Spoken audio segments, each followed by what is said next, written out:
everyone, it's Anthony Christie here, your trusted DM, artist, writer, game designer, and dice sculptor.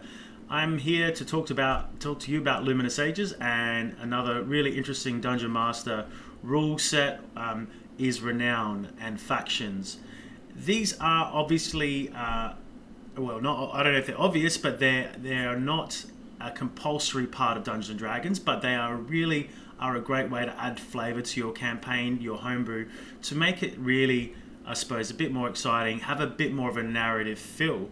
So, for instance, in our world right now, we have 13 religions or gods, and so they are factions in themselves. And then we also have about 7 to 8 political organisations that have been seen in the comic book universe so far. So the way in which it works is, let's say your Dungeon Master says, okay, you're going to join the Physici, which is the nature order, or you've been approached by someone of the Physici, like Lena of the Light, who's a nature mage. And she's a luminary dream mage that controls nature and animals. You know, you get asked to join the journey with her and join their faction of the Physici. You follow the tasks and you do what she says. You'll gain renown, and your characters, as they level up in points of renown, they also get bonuses like you walk into a forest or you walk into a city that has a lot of animals, or a place that is allied with the Physici. You will get cheaper goods. You may even get a potion. You go and pray in the temple or an area where the Physici are known. You get bonuses, like you may even get a bonus spell like Blessing, or depending on your class, you'll get a bonus to that class as well, which is really a cool narrative element so that your players can either follow a faction or an organization. Now, it doesn't mean that they can't also follow a religion. So we have like 13 gods with different types of religions as well. So if you can obviously follow a religion and have a faction at the same time. So you may also worship Gaius, which is the nature dragon god, or Helios, which is the god of sun and farming as well. So you may go with Helios as well as Gaius and worship both of those gods. And in active service to those gods, you may do something righteous, like protect a town that follows the dragon god Helios and protect them from evil. And in that case, you would go up in renown and gain the benefits of that. The other way you could tell it in the story as well is that you may come across a temple that's been defiled by evil, and maybe that you restore that temple. You put the statues up, you fix it up, you make it a lot better than what it was before. You pray to that god, you gain in renown, and that god then grants you with a magical item or a magical potion or a spell or an ability or a blessing of some sort. So it's up to you at your discretion to include renown, include factions and organizations and religions the way you want to. And I think some of the D&D books have charts on that. We've developed a chart as well, so I'm going to bring that up for you here right now as well. And you can have a look and you can decide what you like. We have around about 13 religions, and I'm pretty sure we're going to release at least 10 of them. 3 of the evil religions, we're not really going to have people follow those religions unless they want to go down that route. That's another book doing the dark side of Luminous Ages, the Nightmare Wizards, and we haven't even started that campaign if people want to play an evil path and do something bad.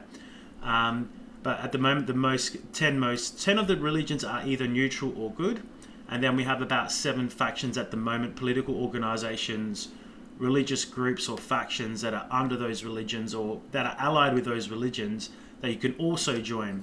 And it doesn't stop you from, like, your adventurers can have multiple factions and multiple religions that they follow, as long as they're allied with each other. If you are following the Physici but you decide to join the evil masked ones, then it's going to be a lot of conflict of interest. So if you make that temple better than the masked ones, you're going to lose renown with the masked one, and you're going to get penalties for doing that. So really make sure that present your players with a sheet, an information sheet, even a renown chart, the religions that they can follow, maybe some images, whatever you want to develop. Like what I've got here, I've got the factions and organizations. So far, there's going to be a few more, like I said, and even a chart of the renown, so they get an idea of what they're going to expect to receive as you go. You may not want to reveal what they're going to receive. You may want to say, well, when you get to level 3 or renown, you gain in renown up to 3 points for doing 3 tasks for the city or the townspeople. for who also worship that god or worship this or follow this organization. You can then go, well, you happen to be praying in this temple and you now have a bonus spell every day. You can cast Bless once per day. So, or you pray in this temple, and as you look away and then look back at the altar, a potion of healing magically appears once per day in this temple every time you pray in this temple. So it's up to you as a DM to be creative with it.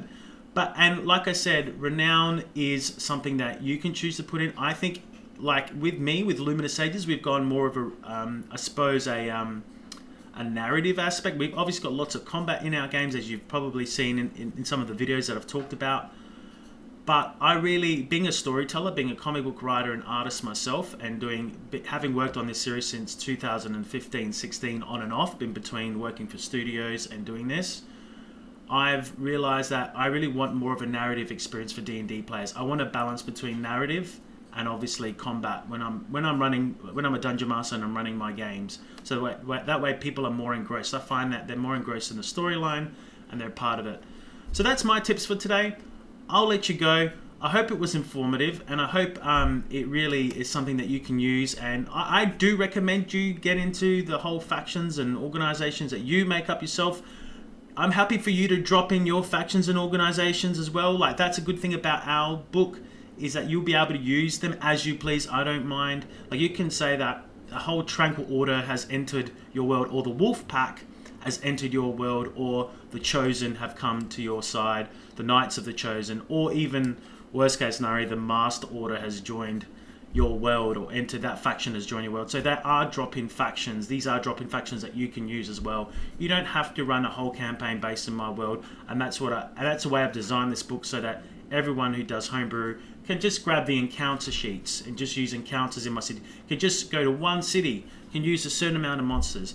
And so that's the whole goal of this book. And obviously, if people just love my world, it all plays beautifully. If they want to run it from one city to the other, it all kind of flows anyway.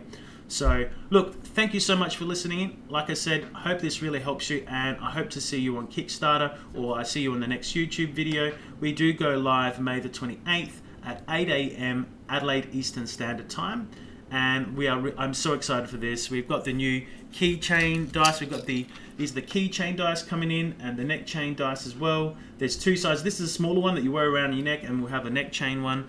That's the smaller neck chain, and then we have a bigger keyring one as well that goes on backpacks as well, and you can take your dice everywhere with you, with a beautiful dragon design and that on it.